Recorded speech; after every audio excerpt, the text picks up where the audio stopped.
নমস্কাৰ মোৰ আন এটি ভিডিঅ'লৈ আপোনালোকক জনাইছোঁ স্বাগতম আৰু বতৰ একেবাৰে ঠাণ্ডা এই দুদিন বহুত ঠাণ্ডা পৰিছে তো সেয়াই আৰু এয়া দিনৰ বাজিছে 2:30 হৈ গৈছে আৰু ভাত পানী খাই মই বিচনাত এনেই আৰু অকলে তো ভাবিলোঁ আজি ৰাতিপুৱা মই এবিধ পিঠা বনাইছিলোঁ তো ভাবিলোঁ আপোনালোকৰ লগতো শ্বেয়াৰ কৰোঁ মইনো কি পিঠা বনাইছিলোঁ।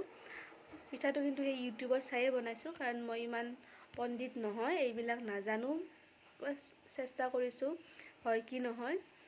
তো পিঠাটো কিবা পাতি চেপ্তা পিঠা মানে ট্ৰাই কৰি চালোঁ আৰু কেনেকুৱা হয়।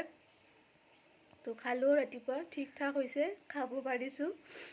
তো সেয়াই আৰু বলকনো আপোনালোককো দেখাওঁ মোৰ এই কি পাৰ্গতালি কৰিলোঁ ৰাতিপুৱাই। আশা কৰোঁ আপোনালোকে ভিডিঅ'টো একেবাৰে শেষলৈকে চাব আৰু যদি ভাল পায় ভিডিঅ'টো এটা লাইক কৰিব, শ্বেয়াৰ কৰিব আৰু লগতে মোৰ চেনেলটো ছাবস্ক্ৰাইব কৰিবলৈ একেবাৰে নাপাহৰিব। তো বলক মোৰ আজিৰ পাৰ্গতালি চাওঁ। এয়া মই ৰাতিয়ে চাউল তিয়াই থৈ দিছিলোঁ কাৰণ বহুত দিনৰ পৰা চায়ে আছিলোঁ এইটো ভিডিঅ'। এয়া ধুনীয়াকৈ এখন চাফা কাপোৰত মেলি দিছোঁ কাৰণ শুকান হ'লে পিচিব ভাল হয়। তো ধুনীয়াকৈ এয়া মিক্সিত দি দিলোঁ আৰু চাওক একদম ধুনীয়াকৈ গুড়ি হৈ গ'ল। শুকান হৈ থকাৰ কাৰণে ভাল হৈছে। আৰু তাৰপিছত এয়া মই ধুনীয়াকৈ এটা বাটিত উলিয়াই লৈছোঁ আৰু বহুদিন ধৰি এই পিঠাটো মই চাই আছিলোঁ মানে কেনেকৈ বনায় কি বনায়, কাৰণ বনাই মই ভাল পাওঁ কিন্তু বহুত বেছি বনাব নাজানো কাৰণ আগতে সকলো মায়ে বনাইছিল। তো এতিয়া আৰু নিজে সকলো কৰিব লগা হৈছে।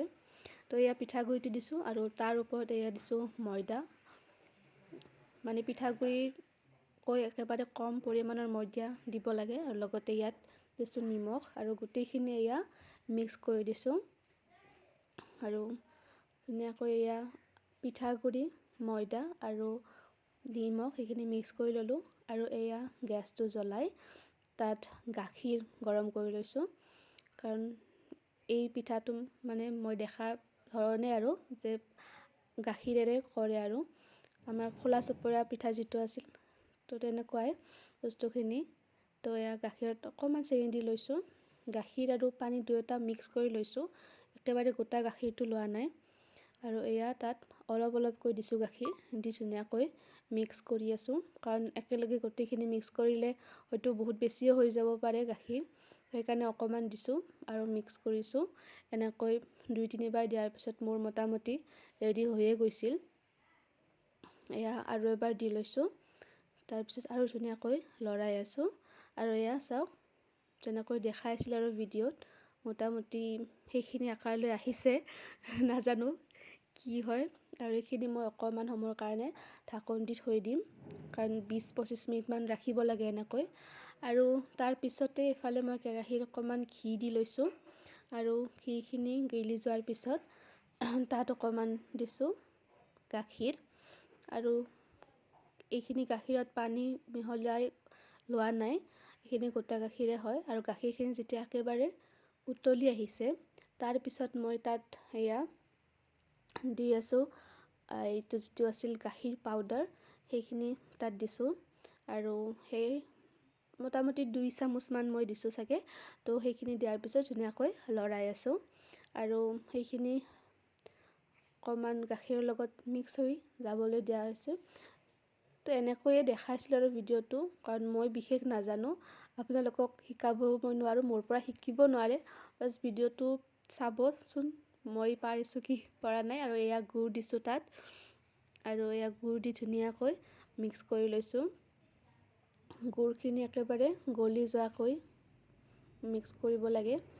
আৰু মই যিবিলাক ভিডিঅ' চাইছিলোঁ তাত একেবাৰে গোটা হৈ যায় কিন্তু মোৰখিনি এনেকুৱা নহ'ল, নাজানো কিবা কম বেছি হৈছে চাগে, অকণমান পনীয়া টাইপৰে হৈ আছে।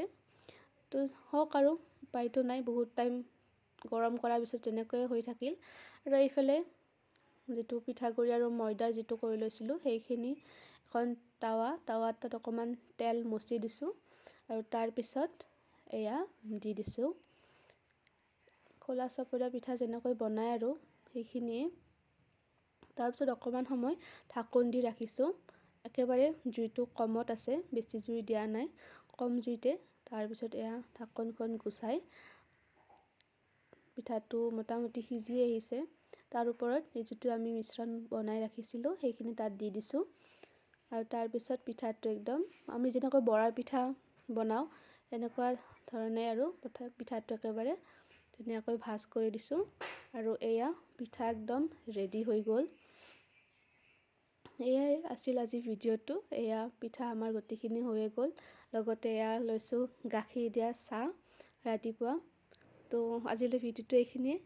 ধন্যবাদ।